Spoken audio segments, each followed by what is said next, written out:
Last year, President Nayib Bukele announced that El Salvador would be the first country to make Bitcoin an official currency.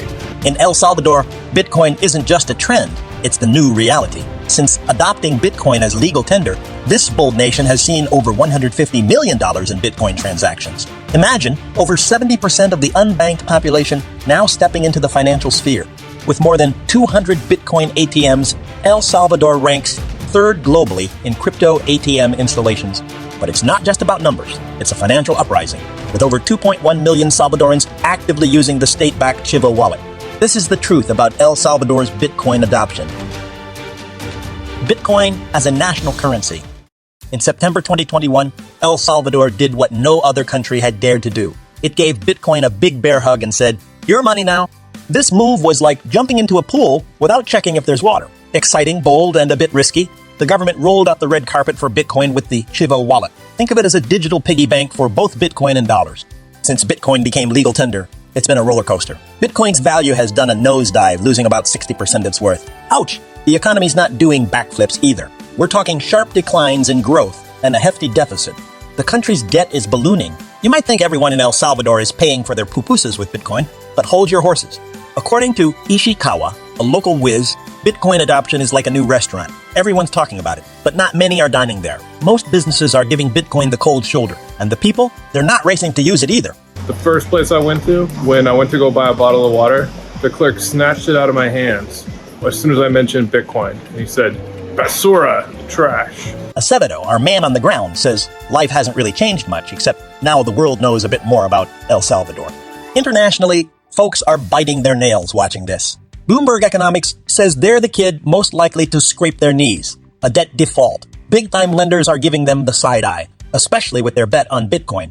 Even the IMF, kind of like the school principal of international finance, is wagging its finger at President Nayib Bukele, warning about the crypto craze. They're making it tough for El Salvador to get more loans, thanks to this Bitcoin adventure. El Salvador and Bitcoin, a tale of risk, digital dreams, and a dash of economic reality. Will it pay off? Only time will tell, but one thing's for sure. It's a story that's keeping the world on the edge of its seat. Infrastructure and economic impact. In the small Central American nation of El Salvador, something extraordinary is happening.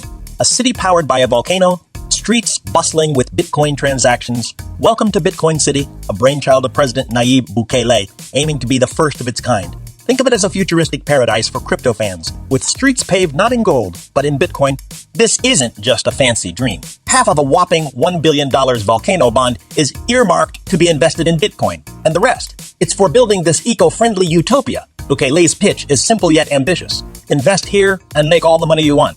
The city plans to harness the volcano's geothermal energy, promising a green twist to Bitcoin mining. So, what does this mean for the economy and the environment? If this gamble pays off, El Salvador could become a poster child for sustainable crypto-powered cities. Fernando Romero, the mastermind architect behind this vision, imagines a city that's not only sustainable, but also symbolizes a new era in urban design. The world saw what happened with Silvergate Bank and Silicon Valley Bank, making everyone a bit jittery about jumping into the crypto pool.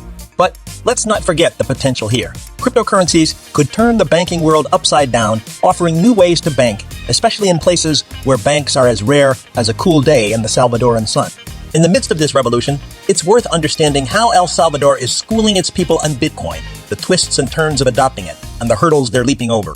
It's going to be a thrilling ride, so hold on to your hats, or should I say, your digital wallets. Education, adoption, and challenges. The Lightning Network, a layer of tech wizardry sitting atop Bitcoin, making transactions faster than a cheetah on a sugar rush. But here's the catch. It's complex, and for many Salvadorans, it's like learning a new language while juggling. To help with this, El Salvador's Ministry of Education has rolled up its sleeves. They're launching a mega project aiming to infuse Bitcoin knowledge into every school by 2024. Imagine this. Teachers across the land, once baffled by Bitcoin, will soon be enlightening young minds about the digital currency. But let's not sugarcoat it. This is a massive undertaking, given that Bitcoin was as alien to many Salvadorans as a kangaroo in the Arctic. Now, let's talk about the nitty-gritty of daily life. Picture this. You're in El Salvador and you want to buy a coffee with Bitcoin. Sounds cool, right? But hold up. Nearly 70% of folks don't have a bank account, and about half don't even have the internet. So, this Bitcoin dream is more like a daydream for many. And let's not forget the older generation, who might find this whole Bitcoin thing as confusing as a teenager finds a rotary phone. When El Salvador said, "Bitcoin, you're our new legal Tinder," there were more raised eyebrows than at a surprise birthday party. A survey revealed a whopping 90% of Salvadorans were scratching their heads over cryptocurrencies. Even more intriguing, while President Bukele was riding high with a 76% approval rate, his Bitcoin law was getting the cold shoulder from 65% of the population. Social, political, and international relations. In El Salvador, a country where the vibrant colors of its streets are often overshadowed by the shadows of gang violence, President Nayib Bukele has been playing a high-stakes game. Under his rule, the government declared a state of emergency to combat gang-related atrocities, resulting in over 66,000 arrests. Now picture this. While Bukele tightens his grip on gangs, he's loosening up the economy with a wild card. Bitcoin, it's like adding salsa to an already spicy dish. On one side, there's a crackdown on civil liberties, with reports of human rights violations stirring international concern. On the other hand, Bukele is riding the Bitcoin wave, hoping it'll lift El Salvador's boat. His tough-on-crime stance is winning hearts, but it's a bit like trying to fix a leaky faucet with duct tape. A quick fix, not a long-term solution. Now, let's talk about Bitcoin in the mix. Imagine trying to plant a high-tech tree in a garden that's still using old-school tools. In El Salvador, where nearly 70% of people work informally and about 71% don't even use banks, making Bitcoin a national currency is like giving someone a spaceship when they haven't ridden a bicycle yet. Sure, the tech-savvy and the well-off might take a joyride to the moon, but what about the rest? And here's the tricky bit. Bukele's Bitcoin bet is raising eyebrows around the world. Financial bigwigs are worried. They're thinking, you're playing with fire, pal.